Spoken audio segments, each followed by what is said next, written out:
네, 여러분 반갑습니다. 오늘도 돌아온 캠브리지 동아시아사 시간이 되겠습니다. 자, 오늘 우리는 지난 시간에 이어서 남북국 시대 통일신라 이후의 종교와 사상에 대해서 함께 이야기를 해보도록 하겠습니다. 교재 다 피셨죠? 같이 한번 살펴보도록 할게요.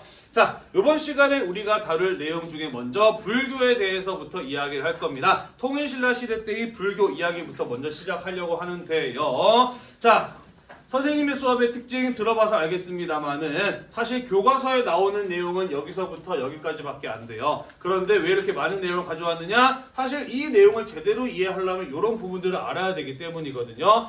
그래서 교과서에 안 나오지만 우리가 오늘 배울 내용을 이해하기 위한 배경 설명부터 차근차근히 하나씩 좀 해보도록 할게요. 자, 불교라는 종교에 대해서 우리는 좀 알 필요가 있습니다. 불교 어느 나라에서 처음 만들어진 종교인지 아나요? 맞아요. 인도. 오늘날 사실은 네팔에 가까운 지역에서 탄생한 종교가 바로 불교입니다. 이 불교라고 하는 종교를 처음 만든 사람의 이름은 무엇인가요? 석가모니.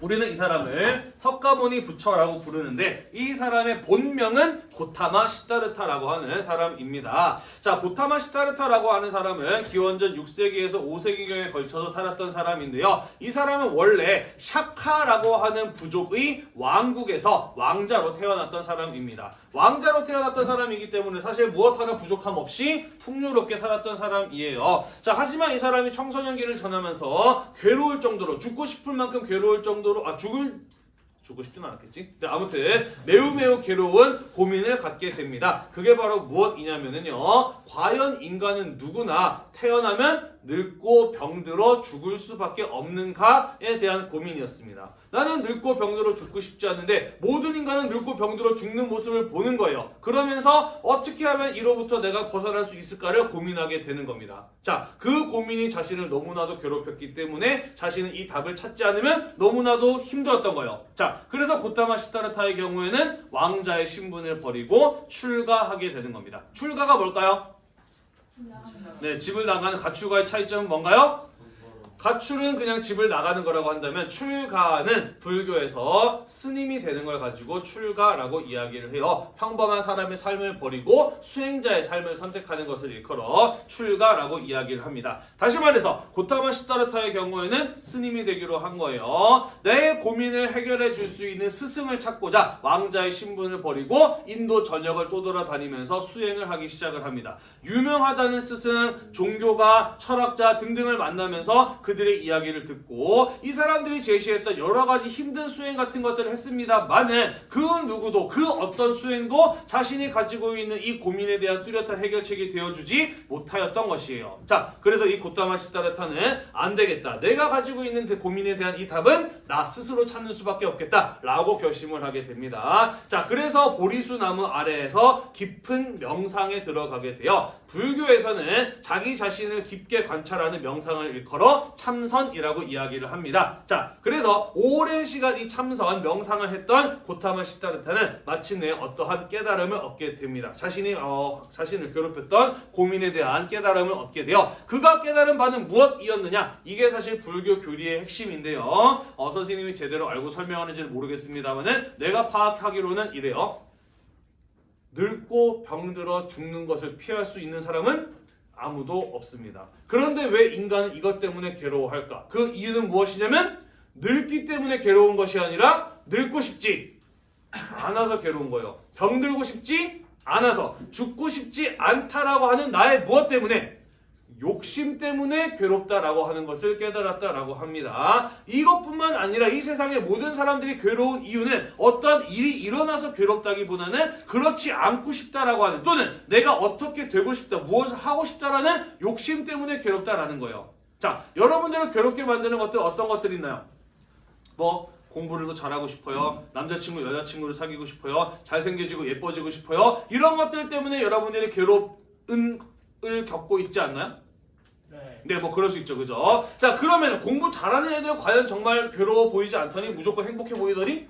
아니에요. 그죠? 공부 잘하는 사람은 더 공부를 잘하고 싶어서 괴로워합니다. 그죠? 남자친구, 여자친구 있는 친구들은 무조건 행복해 보이던가요? 그래 보일 수도 있어요. 하지만 그것도 한때뿐이죠. 시간이 점차 지나면서 남자친구, 여자친구에게 바라는 게 점점 더 많아집니다. 왜? 인간의 욕심은 끝이 없기 때문에 그죠? 저쯤 하면 잘생기고 예쁘다고 생각했는데 물어보면은 자기는 자기보다 더 예쁘고 잘생긴 사람처럼 되고 싶어 합니다. 그죠? 돈이 많으면 행복해 보이겠지만 그들 역시 더 많은 부유함을 받기 위해서 늘 괴로워하고 있어요. 그죠? 다시 말해서 인간의 욕심은 끝이 없기 때문에 괴롭다라는 겁니다. 따라서 내가 이 괴로움부터 벗어나기 위해서는 늙고 병들어 죽지 않아야 하는 것, 예쁘고 잘생겨야 하는 것, 돈을 많이 벌어야 되는 것이 아니라 그러고 싶다라고 하는 나의 끝없는 욕심을 버려야 비로소 나는 이 고통으로부터 벗어날 수 있다라고 하는 게 석가모니 부처 고타마 시다르타가 깨달은 바였다라는 것이에요. 이해가 되나요? 자, 그래서 이 고타마 시다르타는 오랜 참선 끝에 자신의 모든 욕심을 버리고 자신의 욕심으로부터 완벽하게 자유로워진 상태, 완전한 자유의 단계에 도달하게 되었으니 우리는 그 경지를 해탈이라고 이야기를 한다라는 겁니다. 이해되시죠? 자, 그래서 불교라고 하는 종교는 신을 믿는 종교라기보다는 욕심을 버리고 해탈의 경지에 도달하기 위해서 노력하는 종교가 바로 불교라고 볼 수가 있겠네요. 이해가 되시나요? 자, 그리고 이 고타마 시다르타는 자신이 깨달은 바를 제자들에게 가르치기 시작하면서 그의 가르침이 종교로 발전하게 되었으니 그게 바로 불교였다라는 겁니다. 이해가 되시나요? 네. 자, 그래서 이러한 가르침을 알리고 다니는 고타마 시다르타를 인도 사람들의 경우에는 샤카족 출신의 현명한 자라는 뜻에서 인도어로 샤카무니라고 불렀는데 이 인도어가 한자로 번역이 되면서 석가모니가 되는 것이죠. 또한 다른 뜻으로는 깨달은 자다라는 의미에서 붓다라고 불렀는데 이 붓다라는 용어를 한자로 번역하면서 불타가 되었고 우리말로 번역하면서 부처가 되었기 때문에 우리는 이 사람을 석가모니 부처라고도 부른다라는 거예요. 이해가 되시죠? 그죠? 자, 이 석가모니 부처의 경우에는요, 이렇게 자신의 가르침을 널리 알리다가 인간이기 때문에 그 역시 병들어 죽었습니다. 석가모니 부처가 사망하고 난 이후에는요, 그의 제자들이 석가모니 부처가 남긴 가르침을 글로 옮겨서 책을 만들었으니 그게 바로 불교 경전, 불경이다라는 것이에요. 이해가 되시죠?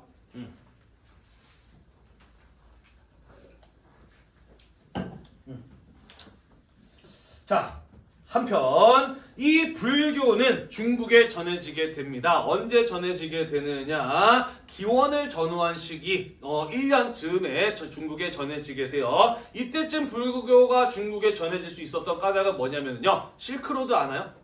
비단길. 네. 그죠? 중국에서 시작이 돼서 유라시아 대륙을 관통해서 유럽까지 이어지는 무역의 길이죠. 그리고 비단이 많이 거래되었다라고 해서 우리는 그것을 비단길 실크로드라고 부릅니다. 이 시기 즈음해서 비단길이 개통이 되었기 때문에 인도에서 비단길을 따라서 중국에 불교가 전파되었다라는 것이에요. 이해가 되시나요? 자, 다시 말해서 석가모니 부처가 죽은 다음에 수백 년이 지난 후에 중국의 불교가 전파되었어요. 따라서 석가모니 부처가 중국에 직접 가서 말로 가르침을 전한 것이 아니라 석가모니 부처의 가르침을 기록한 책의 형태로 불교가 중국에 전파되었다라는 것이에요. 따라서 중국 사람들은 불교를 이해하고 공부하고 깨달음을 얻기 위해서는 무엇을 해야 되느냐? 석가모니 부처가 남긴 가르침, 그것을 기록한 불교 경전, 책을 연구해야 됐다라는 것이에요.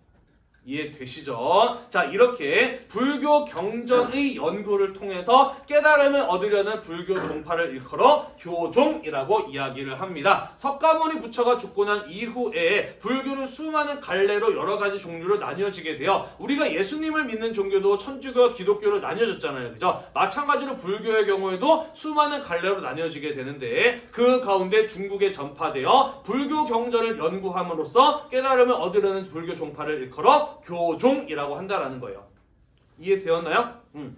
자, 그 교종 안에도 어떠한 경전을 중요시 여기느냐에 따라서 화엄종, 법상종 등등의 수많은 종교로 종파로 나누어지기도 합니다. 자, 어쨌든 우리는 이런 종파를 일컬어 교종이라고 한다고 했어요. 자, 따라서 이 교종이 중국에 전해졌던 시기에, 중국에서 널리 받아들여졌던 시기에 불교를 이해하고 참선을 통해서 다시 왜 이렇게 보이냐?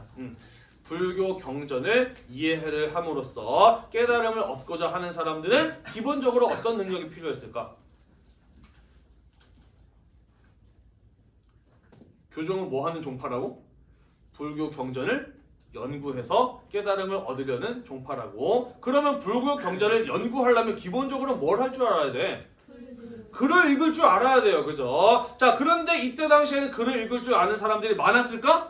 많지 않아서 어떤 사람들 정도나? 그죠. 귀족 정도나 글을 쓰고 읽을 줄 알았다라는 것이죠. 따라서 이 시기에 중국에 전해졌던 불교는 주로 귀족 계층들에게 받아들여졌기 때문에 교종은 상당히 어떠한 특징을 갖는다? 귀족적인 특징을 갖는다라는 것이에요. 또 혼자서 책을 읽어보고 연구하다 보면은 어떤 일이 벌어질 수 있을까?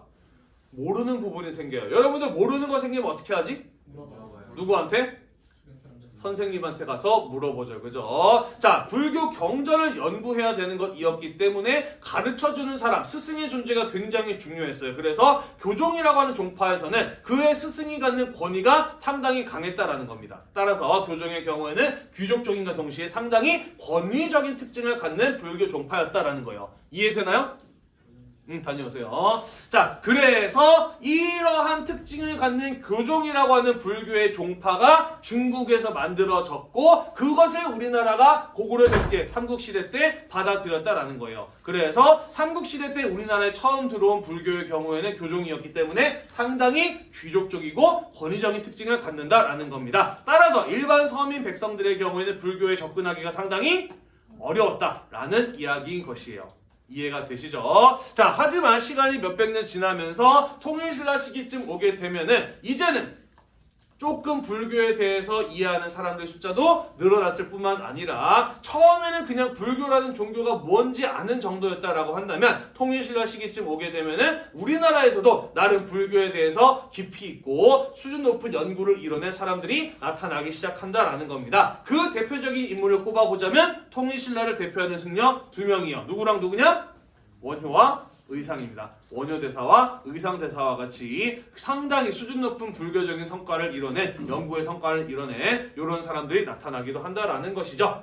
예를 들자면 원효대사의 경우에는 모든 것은 하나의 마음으로부터 비롯된다라는 일심사상을 주장을 하였고요. 의상대사의 경우에는 세상의 만물들은 서로 연관되어 조화를 이루다라는 화엄사상 같은 것들을 주장을 했는데 이들의 이러한 사상의 경우에는 상당히 수준이 높은 것이어서 중국에서도 배우고 싶었을 정도다라는 이야기가 있는 수준이었다라는 겁니다. 이해가 되시나요? 아, 그랬구나 하고 넘어가시면 돼요. 이 두상과 관련된 재미난 이야기도 널리 알려져 있죠. 그죠? 해골물 이야기 들어봤나요? 네. 원효대사와 의상대사가 당나라로 유학을 가기 위해서 함께 여행을 가다가 동굴 아래 하룻밤을 머물렀는데 자다가 깬 원효대사가 목이 말라 주위를 둘러보니 바가지에 물이 고여있더라. 이게 웬 물인가 싶어서 벌컥벌컥 마셨는데 아침내 일어나 보니까 바가지에 고인 맑은 물이 아니라 해골에 고여있는 썩은 물이더라 라고 하는 것을 보는 순간 우액하고서는 토가 올라왔는데 그 순간 뭔가 이상하다는 걸 느꼈어요. 어제 나는 분명히 똑같은 걸 굉장히 맛있게 마셨는데 지금 내가 토하고 있는 까닭은 뭘까? 해골물은 그대로인데 어제는 나의 마음이 저것을 맑은 물이라고 여겼고 오늘은 나의 마음이 저게 썩은 물이라고 생각하니까 이렇게 토가 나오는구나. 아, 이 세상의 모든 것은 나의 마음먹기에 달렸구나 라고 하는 것을 깨닫게 되면서 원효대사는 나는 당나라로 굳이 가지 않겠다라고 해서 신라에 남았고 의상대사는 혼자 당나라에 유학을 다녀왔다 라는 이런 이야기가 전해지기도 하죠. 그죠? 들어는 봤죠? 네, 최근에는요 이게 사실이 아닐 가능성이 굉장히 높다라고 보고 있습니다. 이 두 사람이 활동했던 연도들을 쭉 비교해 보면은 이 둘이 함께 당나라로 유학 가기 위해서 여행을 했을 리가 없다고 해요. 그럼 이런 이야기는 왜 만들어졌을까? 모든 것은 마음먹기에 달려있다라고 하는 한자로는 일체유심조라고 하거든요. 불교의 중요한 교훈을 전달할 수 있는 재미난 수단이기도 하고요. 또 이 두 사람이 통일신라를 대표하는 사람들이다 보니까 이 두 사람 엮은 이런 이야기가 만들어진 것이 아닐까 하고도 추정을 할 수가 있겠죠. 그죠? 여러분들 그 그룹 아나요? 거북이? 가수 좀 옛날 가수인데? 네. 그죠. 비행기 타고 가요. 여기 유명하잖아. 그지? 비행기 말고 또 이 사람들이 히트곡 있어요. 그죠. 아싸 빙고 있잖아. 그지? 노래 어떻게 되나요? 모든 게 마음 먹기 달렸어. 어떤 게 행복한 삶인가요? 사는 게 힘이 들다 하지만 쉽게만 살아가면 재미없어. 빙고 요거 나오지. 그지? 네. 요 가사를 들으면서 선생님이 이 노래 만든 사람 100% 불교 신자다 라고 이렇게 확신을 했어요. 모든 게 마음 먹기 달렸어. 요런 가사 나오잖아. 그지? 아니나 다를까 나중에 보니까 이 터틀맨이라고 하는 거북이의 그 리더였던 뚱뚱한 아저씨가 절에 꽤 열심히 다니는 사람이었다라고 하더라고요. 이분은 돌아가셨죠. 그죠? 참 훌륭한 아티스트였는데 안타깝네요. 자, 한편 불교가 우리나라에 처음 전해졌을 때 귀족적이고 권위적이어서 서민 대중들은 접근하기가 어려웠다라고 이야기를 했습니다. 자, 하지만 이 불교라고 하는 종교를 만든 까닭은 오직 귀족들만을 위한 것이었나요? 아니었어요. 그죠? 어쩌다 보니까 우리나라에 전파되는 과정에서 그런 성향을 갖게 된 것이었죠. 그죠? 그래서 원효대사의 경우에는 여러분 불교 어렵지 않아요. 나무 아미타불 6글자만 외울 줄 알면은 누구나 극락 행복한 세계에 갈 수 있어요. 라는 식으로 좀 더 많은 사람들에게 불교를 쉽게 설명하고 다가갈 수 있도록 노력하였다라는 얘기가 되겠습니다. 이런 노력들에 의해서 불교가 점차 귀족만 믿는 종교에서 서민 대중들에게 확산되어 나갈 수 있었다라는 이야기가 되겠어요.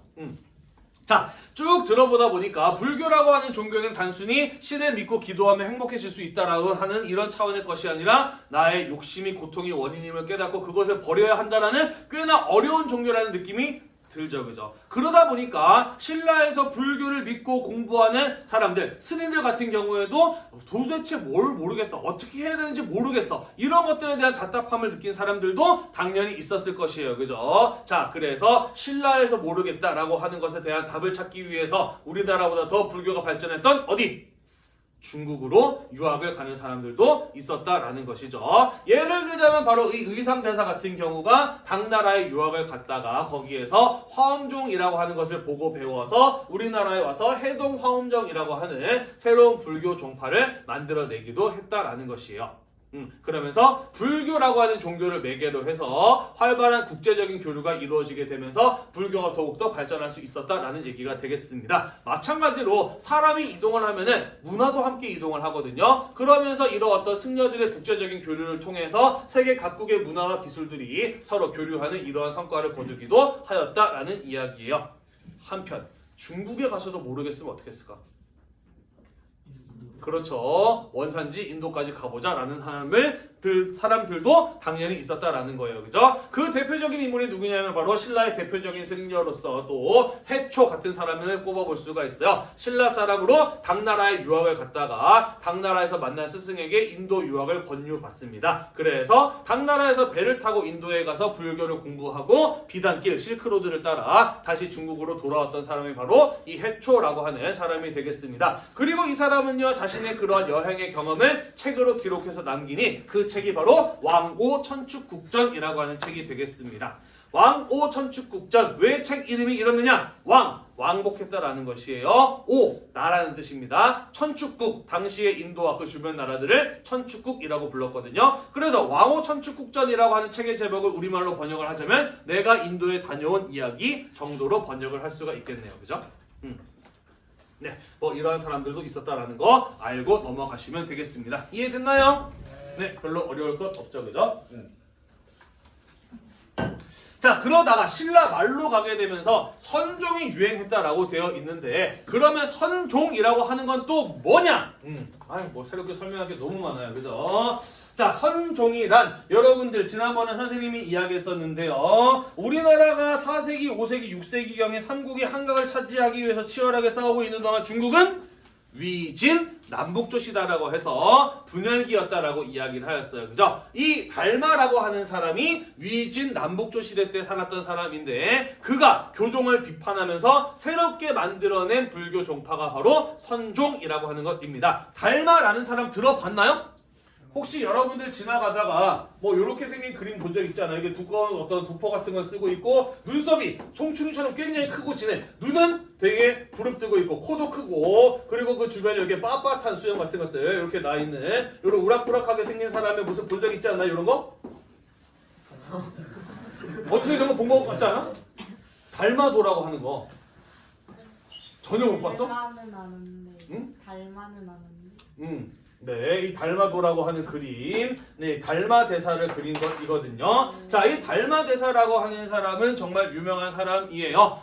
중국의 소림사에서 수련했다라고 전해지는 사람이고요. 쿵푸라는 무술도 이 사람이 만든 것이라고 하는 이야기가 있기도 합니다. 달마도라는 그림 가운데 여러분들이 눈을 감고 있다거나 반쯤 뜨고 있다거나 이런 그림은 본 적 없을 거예요. 왜냐하면 이 사람은 참선을 하다가 너무너무 졸리니까 난 다시 자지 않겠어! 라고 하면서 자기 눈꺼풀을 아예 그냥 도려내버렸다라고 하거든. 그래서 항상 이렇게 눈을 부릅던 이런 모습을 하고 있다라고 했거든요. 뭐 아무튼 이 사람이 이 교종이라고 하는 기존의 불교 종파를 비판하면서 새롭게 창시해낸 선종에서는 무엇을 강조하느냐? 참선을 통해서 깨달음을 얻을 것을 중요시 여겼다라는 것이에요. 뭔 소리냐? 석가모니 부처가 책을 배우고 읽고 공부해서 깨달음을 얻었나요? 아니었어요. 그죠? 어떻게 깨달음을 얻었어요? 참선을 통해서 깨달음을 얻었어요. 그죠? 따라서 우리도 제대로 된 깨달음을 얻으려면은 석가모니 부처와 같이 참선을 통해서 깨달음을 얻어야 된다라는 것을 주장했던 겁니다. 이해가 안 되죠? 좀 더 쉽게 설명해 볼게요. 이런 거죠. 자, 수박의 맛을 말로 좀 설명해 볼까요? 수박. 수박 맛. 달다. 달아. 또 시원해요. 시원해. 아삭아삭. 아삭해요. 과즙이 많아요. 많아요. 상큼해요. 이런 말들 다 모아놓으면 수박 맛이 되나요? 아니야, 그지? 말로 대충 설명할 수는 있지만 그것이 곧 수박 맛은 아닙니다, 그죠? 수박의 맛을 가장 정확하게 알 수 있는 방법은 뭔가요? 먹어봐야 되는 거야, 그지? 예를 들자면 이런 거라는 거죠, 그죠? 석가모니 부처는 가장 먼저 수박을 먹어본 사람인 거야. 그리고 수박의 맛을 제자들한테 말로 열심히 설명을 했어. 왜냐면은 설명할 수 있는 방법밖에 없으니까. 그지? 그게 불교 경전이라는 거야. 그래서 불교 경전을 열심히 읽는 거는 수박의 맛을 이해하는 데 도움이 될 수는 있지만 궁극적으로는 결국에 어떻게 해야 된다? 수박을 먹어봐야 된다라는 거예요, 그죠? 이해가 되시나요? 그래서 참선을 통해서 깨달음을 얻을 것을 중시했던 게 바로 이 선종이라고 하는 종파의 특징이라고 볼 수가 있겠습니다. 수박을 딱 깨물어 보는 순간 아하 이게 수박 맛이구나라고 한 번에 딱 느낌이 오잖아요. 그죠? 그런 것을 직관적이라고 이야기를 합니다. 경전 연구를 중시했던 교종을 비판하고 바꾸고 싶어 했기 때문에 선종의 경우에는 개혁적인 성향을 가지고 있어요. 나아가서 스승과 제자의 관계, 선종에서도 중요하지만 교종보단 덜 중요하죠. 왜? 참선은 누가 하는 거야? 나 스스로 하는 거거든. 스승의 존재가 그렇게까지 중요하지 않거든. 그러다 보니까 교종이 갖는 스승의 지나치게 강한 권위로부터 벗어나려는 탈권위적 이런 성향을 가지고 있는 게 바로 선종이다라는 겁니다. 따라서 귀족이든 아니든 글을 쓰고 읽을 줄 알든 모르든 누구나 참선을 하면은 부처 깨달은 자가 될 수 있다라고 하는 게 선종 쪽의 주장인 것이에요. 이해되나요? 자, 이 위진남북조 시대 때 나타났던 선종이 중국에서 점차 확산되어 나가고 그것이 나중에 신라 말에 우리나라에 들어와서 유행을 하였던 겁니다. 왜 이게 유행을 하게 되느냐? 이것의 입맛에 딱 맞는 사람이 있었기 때문이야. 그가 바로 누구냐면은 지방 호족들입니다. 이 사람들은 어떤 사람들이죠? 신라 말의 사회를 개혁하고 싶어 했던 사람들이야. 그지? 신라 왕실과 진골 귀족들이 갖는 권위를 벗어나고 싶었던 사람들이에요. 그죠? 이들의 경우에는 선종이 딱 입맛에 맞았던 것이죠. 나아가서 누구나 부처가 될 수 있다는 논리는 나도 왕이 될 수 있다. 누구나 힘을 가지면 왕이 될 수 있다는 논리로 응용이 가능했거든요. 그래서 호족들이 널리 믿었기 때문에 선종은 신라 말의 지방을 중심으로 널리 유행하였다라는 것입니다. 이해가 되시죠? 그죠? 자, 또한 선종 쪽 승려들의 경우에는요. 스님이 돌아가시면 화장을 해요. 그래서 거기서 나오는 사리를 보관하는 승탑이라고 하는 것을 만들었거든요. 자, 그래서 승탑도 신라 말에 널리 유행하게 되는데 뭔 소리인지 모르겠지. 간단하게 설명하고 넘어갈게요. 네. 자, 부처님이 돌아가셨습니다. 불교에서는 열반이라고 이야기를 해요. 부처님이 돌아가시고 난 이후에는 화장을 했습니다. 불태웠어요. 그런데 화장을 하자 거기에서 이렇게 유리구슬처럼 생긴 것들이 발견이 됩니다. 이것을 불교에서는 사리라고 이야기를 해요. 자, 그래서 부처님의 제자들은 부처님을 태운 자리에 남아있었던 이 사리라고 하는 것을 마치 부처님의 육신처럼 여겨서 이것을 모시기 위한 크고 화려한 같은 탑들을 만들었습니다. 그리고 그 탑 안에다가 부처님의 사리를 보관을 하였어요. 그러면서 탑이라고 하는 것이 불교에서 종교적인 건축물로서 자리 잡아 나가게 되거든요. 나중에 불교가 중국을 거쳐서 우리나라로 들어오면서 탑의 모양도 조금씩 지역에 따라 변화하게 되죠. 그러면서 우리는 불탑이라고 한다면 이런 탑의 모습을 가장 익숙하게 볼 수가 있는 겁니다. 다만 탑을 만들 때마다 부처님의 사리를 넣어둘 수는 없어요. 그죠? 그래서 우리나라나 중국이나 일본 같은 나라에서는 탑 안에다가 부처님의 사리 대신에 그의 말씀이 적힌 불교 경전 같은 것들을 모셔두기도 해요. 예를 들자면 초등학교 때 들어봤죠? 세계에서 가장 오래된 인쇄물 무구정광 대다라니경 같은 것들이 이 석가탑 안에서 발견이 되기도 하였다라는 것이죠. 이해가 되나요? 네. 자, 그래서 선종 계통의 승려들의 경우에도요, 스님이 돌아가시면은 화장을 합니다. 그리고 스님을 화장했을 때에도 간혹 가다가 요런 사리 같은 게 나오기도 해요. 왜 나오는지는 아무도 모른대요. 속설에 따르면은 뭐 도력이 높은 스님일수록 사리가 많이 나온다라고 하기는 하는데 꼭 그런 것 같지만은 않아요. 선생님 어렸을 때 평생 교회 다녔던 할머니를 화장했더니 사리가 100개 나왔다라는 뉴스를 본 적도 있거든요. 자, 아무튼 이 사리가 나오게 되면은 그것을 모시기 위한 작은 탑을 만들었으니 그게 바로 승탑이라고 하는 건데, 선종이 신라 말에 유행하게 되면서 이런 것들이 많이 만들어졌다라는 소리가 되겠어요. 대충 이해가 되시죠? 네, 다시 잠깐 앞으로 오도록 할게요. 자, 신라 말에 풍수지리설이라고 하는 것이 널리 유행합니다. 풍수지리설 들어는 봤나요? 네, 뭐 하는 거지 풍수지리설은? 그렇죠. 좋은 땅, 명당을 찾는 겁니다. 산의 모양과 물이 흐르는 모양을 보고 자연의 기가 모이는 좋은 땅을 찾는 겁니다. 그래서 그 좋은 땅이 명당이라는 데다가 집을 지으면 뭐 우리 가문이 발전한다. 거기다가 무덤을 쓰면은 우리 조상님들이 좋은 길을 받아서 후손들이 잘 된다. 같은 믿음이 바로 풍수지리설이라고 볼 수가 있습니다. 중국에서 처음 만들어졌던 사상이고요. 신라 말에 우리나라에 들어와서 널리 유행을 하게 되는데, 이게 신라 말에 유행을 했던 것도 선종이랑 마찬가지로 누구의 입맛에 잘 맞았기 때문에? 호족의 입맛에 잘 맞았기 때문이에요. 그죠? 이 사람들 신라를 뒤집고 자기가 새로운 나라의 왕이 되고 싶은 사람들입니다. 그죠? 내가 왜 왕이 되어야 하는지에 대해서 설명할 수 있는 이론이 필요해요. 풍수지리설은 그게 딱이었던 거죠. 사실 어느 게 좋은 산 모양이다, 어느 게 좋은 물 모양이다 정해져 있는 게 있어? 세상의 모든 산과 물은 다 제각각으로 생겼잖아요. 그죠? 그러니까 어차피 뭐 내가 이렇게 얘기해도 잘 모르는 거 아니겠어요. 그죠? 내 땅을 봐라. 내 땅이 얼마나 산과 강이 아름답냐. 내 땅이 명당이다. 이 땅은 바로 왕이 될 땅이었어. 라고 하는 식으로 자신이 왕위에 오르는 것을 정당화하는 논리로 호족들이 널리 이용을 하기도 했다라는 것이죠. 예를 들자면 고려를 세웠던 태조 왕건의 경우에는 이 풍수지리설의 전설적인 인물인 도선국사가 와서 이 가문이 살 집이나 무덤 같은 것들을 알려줬다라고 하거든요. 거기서 나온 이 왕건이 왕이 될 사람이었어. 라는 이런 이야기를 꾸며내기 좋은 소스였다라는 거죠. 그래서 널리 유행하였다라는 얘기가 되겠습니다. 이해되시나요? 네, 풍수지리설까지 우리 함께 살펴보았습니다. 넘어가도록 할게요. 유학으로 가보도록 하겠습니다.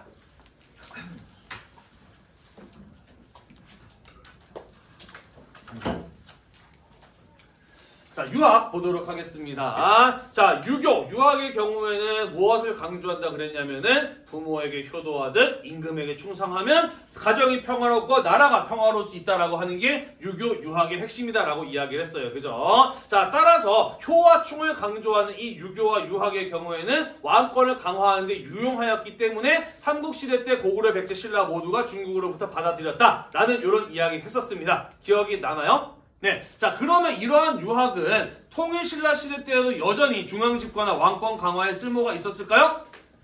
당연히 그렇죠. 효와 충을 강조하는 사상은 예나 지금이나 언제나 국가 통치의 무척이나 이용이 가능한, 꽤나 쓸모있는 사상이라고 볼 수가 있는 것이죠. 자, 그래서 신라가 삼국을 통일한 이후에는 신문왕 때 국학이라고 하는 국립교육기관을 만들어서 유학을 장려하고 적극적으로 교육하는 모습을 볼 수가 있었다라는 소리가 되겠습니다. 자, 그래서 불교랑 마찬가지로 통일신라 시기쯤 오게 되면은 유학에 있어서 꽤나 수준 높은 성과를 이뤄낸 훌륭한 학자들이 나타나기도 하였으니 그들이 바로 강수, 설총, 김대문, 최치원 같은 사람들이었다라는 얘기가 되겠습니다. 자, 이 사람들이 각각 어떠한 훌륭한 성과를 거두었는지에 대해서는 교과서 25페이지에 나와 있는데 수업 시간에 굳이 일일이 그것에 대해서 설명하고 넘어가지는 않을게요. 네, 그런 것까지 일일이 다 다룰 시간 없어서 넘어가겠습니다만은 나중에 한번 교과서에 이 사람들이 뭘 했는지는 한번 읽어보고 넘어가시기를 바래요. 간단하게 이야기하자면은 뭐 강수라는 사람은 외교 문서를 잘 썼다라고 하고요. 설총이라고 하는 사람은 한자로 우리말을 표현하는 이두라고 하는 표기법을 정리했다라고 하고 김대문이라는 사람은 화랑색이라는 역사책을 썼다라고 전해지고요. 최치원이라는 사람은 당나라의 유학을 가서 고위관직에 올랐으며 문장을 아주 멋지게 쓰, 명문장, 멋있는 문장을 쓰기로 유명한 사람이었다라는 이런 게 전해지거든요. 나중에 한번 읽어보시길 바라겠습니다. 됐죠? 넘어갈게요. 자, 그 다음 봅시다. 율령이란 나라를 다스리는 데 필요한 법과 제도였다라고 이야기를 했습니다. 중국에서 만들어졌다라고 이야기를 하였고요. 나라를 다스리기 위한 법과 제도인 이 율령이라고 하는 것은 중국을 통일한 수당대에 가게 되면서 완성 단계에 이르렀다라고 이야기를 하였어요. 또한 삼국을 통일한 신라 역시 더 넓어진 영토와 백성들을 효과적으로 지배하기 위해서는 그렇게 완성된 형태의 수당의 율령을 받아들일 필요가 있었다라고도 이야기를 했었죠. 대충 기억이 나시나요? 네. 자, 이 우수한 법과 제도인 율령에는 어떠한 인재 선발 제도를 가지고 있었느냐? 바로 과거제라고 하는 인재 선발 제도를 가지고 있었습니다. 들어봤나요? 네. 다들 한 번쯤은 들어봤죠, 그죠? 사람 어떻게 뽑는 거예요? 시험 봐서 뽑는 겁니다. 그죠? 수나라에서 처음 실시된 이 과거제라고 하는 것, 시험을 봄으로써 이 사람이 가지고 있는 유교적인 교양과 지식을 객관적으로 평가하고 검증해낼 수 있는 수단이었던 겁니다. 율령이라고 하는 법과 제도는 유교를 바탕으로 만들어진 것이었기 때문에 나라를 위해서 일할 사람은 유교적인 교양과 지식이 필요했던 것이죠. 따라서 그들의 능력을 객관적으로 검증해낼 수 있는 과거제라고 하는 시험의 수단은 훌륭한 인재를 뽑아낼 수 있는 매우 좋은 제도였고 국가 운영과 발전에 큰 힘이 되었다라는 것입니다. 꽤나 좋은 제도였기 때문에 우리나라도 그것을 받아들이고 조선시대 때까지 이어간 게 아니겠어요. 그죠? 네, 그렇기 때문에 신라 역시 이런 과거제 같은 것들을 시행하고 싶었던 겁니다. 하지만 그럴 수 없었어요. 왜 그랬느냐? 바로 골품제라고 하는 신분 제도가 존재했기 때문이다라는 것이죠. 자, 골품제 굉장히 엄격한 신분제였다라고 이야기를 했습니다. 그죠? 골품제 가장 꼭대기에 있는 신분은 누구였나요? 진골 귀족이었어요. 이 사람들은 굳이 노력하지 않아도 진골 귀족이면은 정치적 사회적 특권을 누릴 수 있었어, 그지? 그런데 이제 공부해서 열심히 해서 능력 있는 인재만 뽑겠다라고 하는 과거제 같은 거 받아들일 수 있어요, 없어요? 없어요, 그죠? 또 반대로 얘기해 볼까요? 나보다 신분이 낮은 6두품, 5두품, 4두품 이런 애들한테 시험 봐서 능력이 뛰어나다라는 게 검증이 되면은 고위 관직이 임명하겠다, 이런 제도 받아들일 수 있어요, 없어요? 없어요, 그죠? 진골 귀족들의 골품제 하에서 그들이 누리고 있었던 특권을 계속해서 유지하고 싶었기 때문에 이런 과거제 같이 객관적으로 능력을 검증하는 시험 같은 거 받아들일 수 없었던 겁니다. 하지만 나라를 위해서 일할 사람들을 제대로 뽑을 수 있다면 이 역시 도움이 되는 건 사실인가요? 사실이긴 해요, 그죠? 과거제 같은 거 있으면 좋기는 좋아요. 그래서 과거제를 도입하고 싶은데 골품제 때문에 어려웠던 신라가 절충해서 타협해서 실시했던 제도가 있었으니 그게 바로 독서 삼품과라고 하는 제도였다라는 겁니다.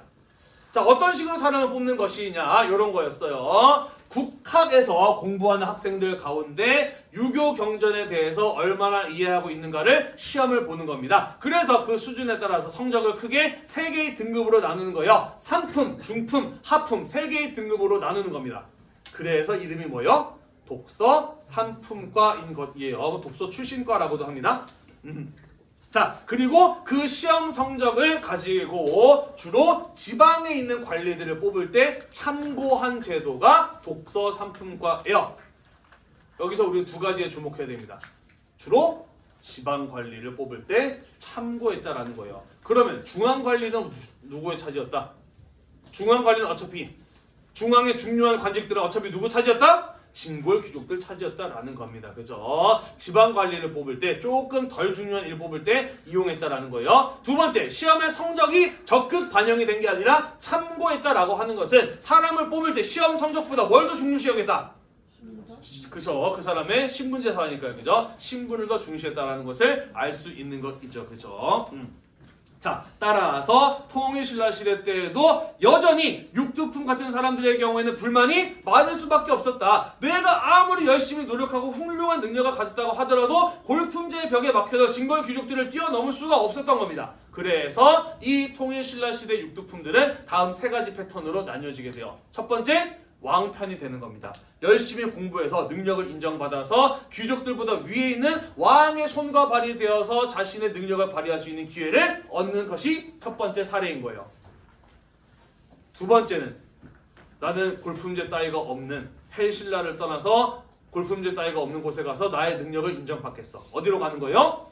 당나라로 유학을 가는 거예요. 자, 그리고 당나라 과거 시험 가운데에는 외국인을 대상으로 치러지는 전형이 있었습니다. 그게 바로 무엇이냐면 빈공과라고 하는 것이었거든요. 빈공과에 응시해서 합격해서 당나라에서 관리로서 출세하고 성공하는 사람들도 있었다라는 것이죠. 대표적인 인물이 바로 여기 나왔던 최치원 같은 사람이 예를 들어볼 수가 있겠네요. 아니면 어떻게 할까? 이놈의 나라 뒤집어 버리겠어. 내가 바꿔버리겠어. 라는 마음을 먹게 되는 거죠. 그죠? 그러면서 새로운 세상을 세워나갈 수 있는 힘을 가진 지방 세력? 호족에게 가는 거죠. 그죠? 그 사람을 도와서 그들의 세력을 키우는데 일조하게 되는 겁니다. 이해가 되시나요? 자, 우리는 이것을 통해서 현대적인 교훈을 좀 얻을 수 있었으면 좋겠어요. 신라가 왜 망했나요? 결국에는 이 사람의 능력이 아니라 출신을 중시하는 골품제 때문에 망했다라고 볼 수가 있는 거죠. 그죠? 골품제라는 게 있어서 제대로 된 능력을 발휘할 수 있는 기회를 주지 못했고 그 사람이 사회적으로 활동할 수 있는 제약이 너무나 많았던 겁니다. 그러다 보니까 나라가 망하고 불만 세력들이 생겨나고 했던 거 아니겠어요. 그죠? 공정한 기회를 제공하는 것. 이것은 사회 발전에 있어서 굉장히 중요하고 그 사람의 능력을 객관적으로 평가할 수 있는 것도 굉장히 사회 발전에 중요한 요소라고 볼 수가 있는 것이죠. 물론 오늘날 우리는 신라 때에 비해서 훨씬 더 공정한 기회를 제공받고 있고 그 사람의 능력을 객관적으로 알아볼 수 있는 많은 것들이 있긴 합니다만은 그래도 여전히 좀 부족해 보이지 않나요? 앞으로 우리 사회가 어떻게 발전해 나갔으면 좋겠다라는 것에 대해서 이런 골품제 같은 것들을 통해서 여러분들이 교훈을 얻을 수 있었으면 좋겠습니다. 자, 넘어가기 전에 자, 우리는 지금까지 호족의 힘을 키워줬던 여러 가지가 나왔네요. 그죠? 뭐가 나왔어요? 제일 먼저 선종받고 풍수지리설 받고 육두품까지 나왔네요. 그죠? 이러한 것들이 호족들의 힘을 키워줄 수 있었고 이런 것들을 바탕으로 성장한 호족들이 후삼국 시대, 고려 시대를 열게 되는 주체가 되었다라는 이야기가 되겠어요. 이해가 되시죠? 자, 마지막으로 발해로 넘어가 보도록 하겠습니다. 자, 발해와 관련된 기록들이 별로 남아있지 않아서 불교와 유교가 어떻게 받아들여졌으며 얼마나 발전했는지 정확하게는 알 수 없습니다만은 그래도 이들 역시 율령과 마찬가지로 당나라로부터 불교와 유교를 받아들여서 그러한 문화가 널리 발전했음을 알 수 있는 증거들이 있습니다. 자, 예를 들자면은요, 발해의 옛 수도였던 오경, 5개의 이 발해의 수도의 경우에는요, 절의 흔적들, 사찰의 유적들이 많이 발견이 돼요. 그래서 오경에는 꽤나 많은 절들이 있었구나라는 것들을 통해서 불교 문화가 발전했음을 알 수 있다라는 것이죠. 우리가 지난 시간에 배웠던 것처럼 발해의 3번째 왕이었던 문왕 때부터 당나라로부터 적극적으로 선진 문물을 받아들였다라고 이야기를 하였잖아요. 불교는 우리가 앞에서 본 바와 같이 왕권을 강화하기 위해서 꽤나 유용한 수단이었기 때문에 발해에서도 이렇게 불교 문화가 왕권 강화 차원에서 적극적으로 장려되기도 하였다라는 겁니다. 그러면서 지배층을 중심으로 불교 문화가 널리 발전하였음을 알 수 있다라는 거예요. 대충 이해가 되시죠? 네, 넘어갈게요. 유교로 가보도록 하겠습니다. 효와충을 강조하는 유교는 당연히 정치 이념으로서 매우 쓸모가 있었기 때문에 발해 역시 유교 정치 이념을 이용해서 중앙 집권 체제를 강화하고자 하였다라는 것이에요. 자, 발해에는요, 당나라의 국자감이라고 하는 것을 모방한 주자감이라고 하는 교육기관이 있었어요. 그래서 여기에서 유교 경전을 가르치는 등 국가적인 차원에서 유학을 공부할 것을 적극적으로 강조하고 장려하는 이러한 모습이 나타났습니다. 라고 이야기를 합니다. 나아가서요, 발해 역시 당나라의 삼성육부제를 받아들였던 나라였습니다. 그죠? 다만 당나라의 제도가 아무리 좋은 것이었다라고 하더라도 그것을 그대로 사용할 수는 없었다라고 했어요. 그죠? 자기 나라에 맞게, 입맛에 맞게 바꾸어서 사용하였다라고 이야기를 하였잖아요. 그게 바로 당의 관제를 수용하였으나 운영과 명칭은 독자적이었다라는 지난 시간의 설명이었습니다. 기억이 좀 나나요? 자, 그래서 당나라에는 주자감이라고 하는 것을 국자감이라고 하는 것을 이름은 발해에서는 주자감이라고 바꾸었던 것처럼 육부의 명칭도 당나라의 명칭과 발해의 명칭이 달랐다라는 거예요. 삼성육부제에서 당나라의 육부의 이름은 이부, 호부, 예부, 경부, 형부, 공부였어. 이호, 예병, 형, 공이라고 하는 것은 이 각각의 부서가 어떤 역할을 하느냐, 어떤 일을 하느냐에 따라서 붙여진 이름이었습니다. 예를 들자면 병부, 병사들을 관리해 국방부니까 병부라고 부르는 거예요. 형부, 형벌을 내리는 부서야. 사법부니까 형부라고 불렀다라는 거죠. 자, 그런데 발해에서는 육부의 명칭을 뭐라고 붙였느냐? 충인의지예신이라고 육부의 명칭을 붙였어요. 유교에서 강조하는 6가지 동목을 국가 정부 기관의 이름으로 지었다라고 하는 것은 그만큼 유학을 국가적인 차원에서 장려하고 있었구나라고 하는 것을 알 수 있다라는 것이죠. 마지막으로 발해 역시 신라와 마찬가지로 당나라의 유학생을 파견해서 그들의 선진 문물을 받아들이기 위한 많은 노력을 기울였거든요. 뭘 보면 알 수 있느냐? 아까 선생님이 이야기했었죠. 당나라에서 실시했던 과거 제도 가운데 외국인을 대상으로 치러지는 시험 뭐라고 했었나요? 빈곤과라고 했었죠. 그죠? 빈곤과 합격 명단을 보면은 발해 사람들의 이름도 많이 기록이 되어 있어요. 여담입니다만은 오늘날 우리가 가장 핫한 이슈라고 하긴 조금 뭐합니다만은 노벨상 어느 나라 사람이 뭘 받았는지 좀 관심 갖고 지켜보고 있지 않나요? 그렇죠. 당시에 제일 잘 나가는 나라가 당나라였기 때문에 마찬가지로 당나라 빈곤과에서 어느 나라 사람이 1등을 했는가도 상당히 핫한 이슈이기도 했어요. 그리고 신라랑 발해는 약간 사이가 안 좋았거든. 그래서 신라 사람이 빈곤과에서 1등 하면은 발해 사람도 속상해하고 그 반대의 경우도 있었다고 하고요. 심지어 어느 해에는 공동 1등 신라 사람 누구, 발해 사람 누구 이렇게 발표를 하니까 발해 사람들이 야 발해가 더 큰 나라인데 왜 신라 사람 먼저 적어줘? 라고 항의를 해서 미안해 해서 공동 1등 발해 누구, 신라 누구 이렇게 발표를 하니까 신라가 우리가 먼저 생긴 나라인데 왜 우리 이름 나중에 적어줘? 라고 항의를 하기도 했다라고 해요. 이런 것을 통했을 때 유학이 발달했음을 알 수 있다라는 것이 되겠습니다. 오늘도 공부하느라고 대단히 고생이 많으셨고요. 우리 다음 시간에는 고려시대로 넘어가 보도록 하겠습니다. 이 수업 영상이 여러분들 공부에 도움이 되셨다면 구독과 좋아요 잊지 말고 눌러주세요. 감사합니다. 수고했어요.